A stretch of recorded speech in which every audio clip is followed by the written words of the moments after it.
Добро утро, Сашо, добро утро до гледачите на утрински брифинг. Како што кажа, се наоѓаме пред средното училиште Никола Карев и разговараме со средношколката Ева Стојчевска. Добро утро, Ева. Добро утро.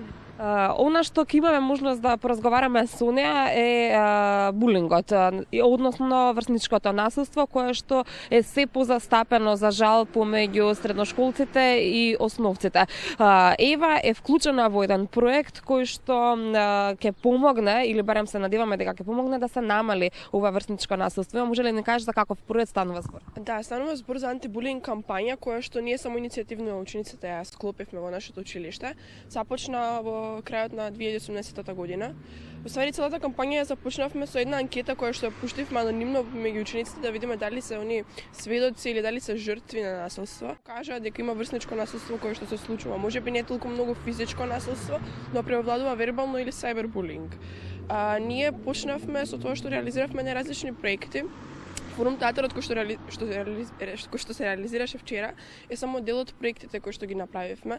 Овој форум театар беше во соработка со училиштето Кочураци на Велес и Шаиб Јусуф од Шуто Оризари и бевме на дводневен тренинг со Владо Караев и потоа сега вчера го реализиравме во Скопје и во понеделник ќе одиме ние во Велес исто така да го реализираме. Имате навистина убава идеја и благородна цел, јас би рекла, да го спречите насилството помеѓу врсниците. Ја би сакала да те навратам малку наназад. Што те мотивираше тебе и твоите врсници да го започнете овој проект? Дали можеби сте биле сведоци ти или твоите другари на некој вид на насилство, па од таа гледна точка се решивте да им помогнете на останатите? Па да, булингот е многу чест. Мислам дека возрастите не се толку не разбираат дека ствари ние секојдневно го поминуваме тоа. Дури јас сум била жртва на булинг. Со тоа што некоја мала шала, некој збор кој што можеби не го мисли некој или ќе го каже само на заебанција, тоа може да допре до некој длабоко.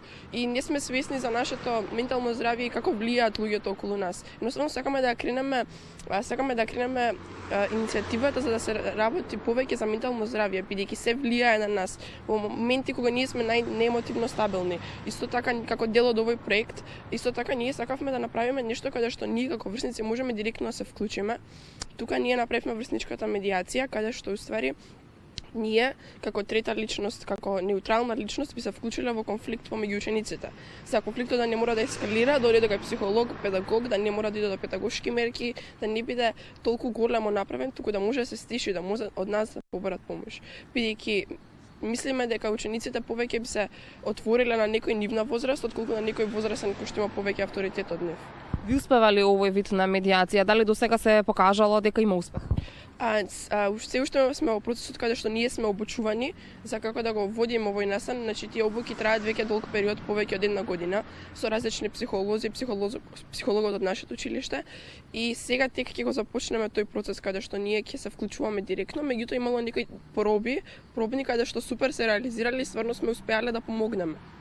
Она што е интересно, а верувам дека ќе можеш да ни одговориш од твоето досегашно искуство, кои се повеќе изложени на булинг, дали момчињата или девојките? И дали девојки врз девојки вршат булинг, момчиња врз момчиња или тоа не мора да биде правило? Значи булингот е секако застапен помеѓу девојчињата, помеѓу момчињата, помеѓу двете споено. Значи цело време се случува помеѓу сите. Подлежни на булинг се едноставно оние кои што се малце понастрана.